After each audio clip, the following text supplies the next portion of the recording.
Hi guys, in today's video I'll be talking about why I bought an Xpro-2, particularly the graphite version, when I already got an xt2. Come back in 2 seconds and I'll let you know why.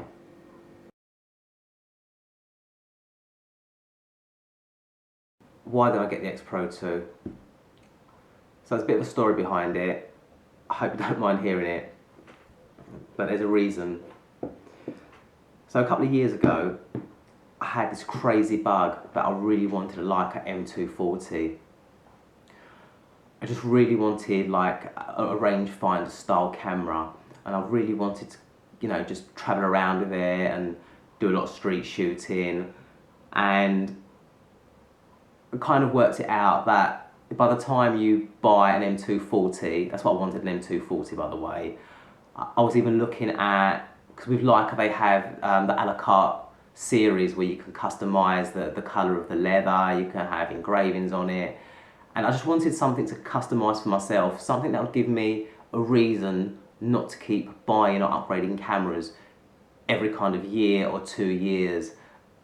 Because as a bit of someone that likes gadgets, and most photographers, you guys for instance, I'm sure you're probably quite geeky and you like looking at all the latest gear and stuff like that. It's just our nature. So I thought, if I buy a Leica and I have my name engraved on it, for instance, it'll be so difficult to sell after and probably worthless that I'd have no choice but to keep it. But then it got me thinking, well, if I was going to do that, an M240 body for instance, by the time you add on your customisations in terms of leather and colour, engravings if you wanted that, if you're sad like me for instance, you're looking about £5,500 to £6,000. And then couple it with a Summicron f2 35mm, that's about another £2,500. So before you know it, you're talking about a £7,500 investment. Couldn't justify it.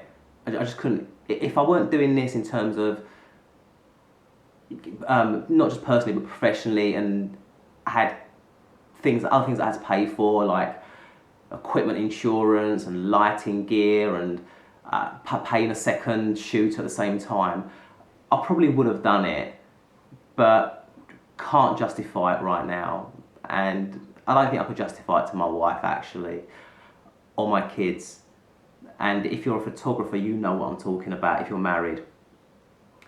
So that then I started then thinking a different route, and I thought, so what other sort of rangefinder or rangefinder style camera could I get? So the X100T a couple of years ago was the one that was in my mind, and I was really thinking, yeah, I could definitely get the X100T. And back then, a few years ago, I mean, it still is a great camera today, but 2 years ago it was the thing to get if you're into the X series system as a compact camera, that is.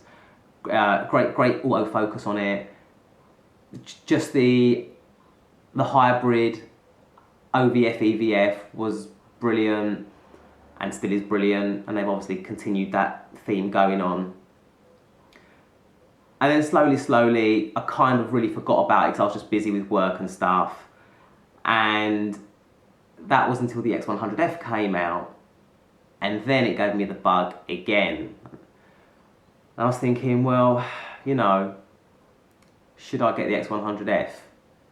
And I think I really wanted it, but it sounds silly, but I knew I'd have a couple of XT bodies, like an xt2 or 2 xt2s or an xt1, an xt2, whatever the route I was thinking of going. So at the moment I've got the xt2, which I'm filming with right now. Love that camera, sublime camera, it's fantastic. It really doesn't matter if you're a professional or a hobbyist, an enthusiast, whatever. Anyone can use this camera. It's a fantastic camera.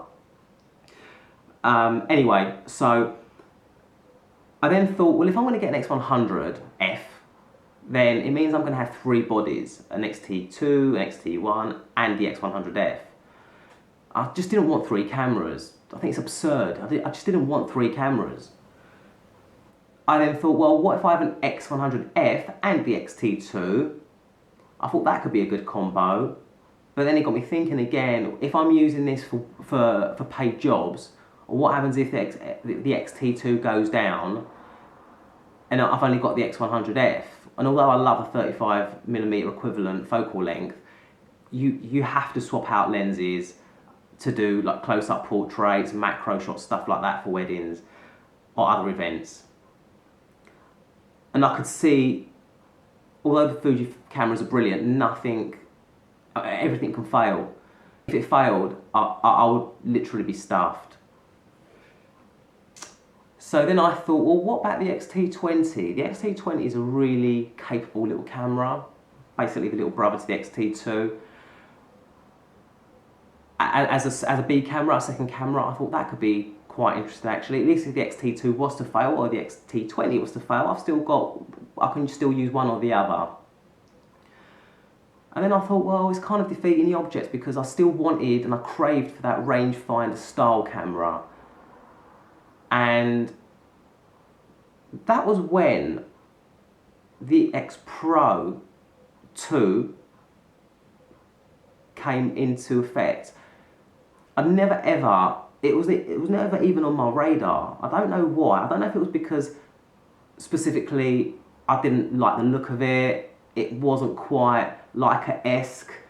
And I'm sorry to all the Fuji guys. You know, I am a Fuji guy myself and I love them. But I just wasn't feeling it. I just really wasn't feeling it. And I even went and mucked about with an Xpro-1 when it came out. Well, not when it came out, but about 3 years ago. I just didn't fancy the look of it. I don't know why. It sounds so stupid that you'd get a tool for the look of it, but I think it's so. For me, if I'm using something, it's got to feel good. It's got to look good. I've got a friend who's really into expensive watches, you know, tags and Rolexes and stuff like that.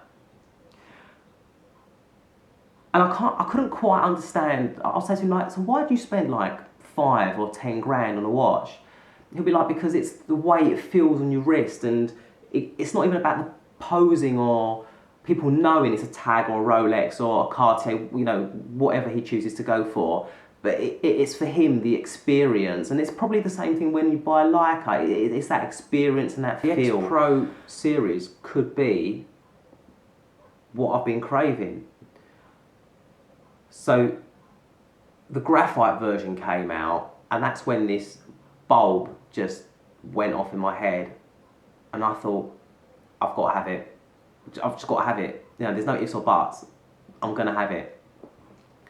So, as you do, I was looking on the internet, and I was just constantly checking out prices, reading reviews on it.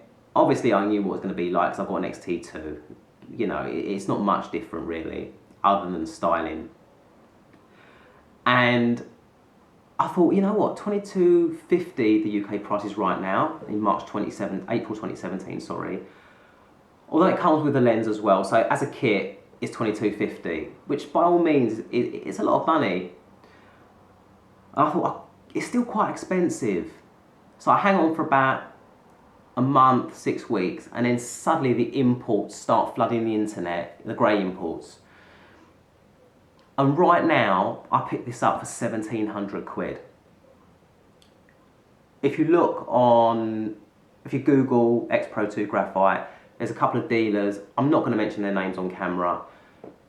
I picked it up for £1,700.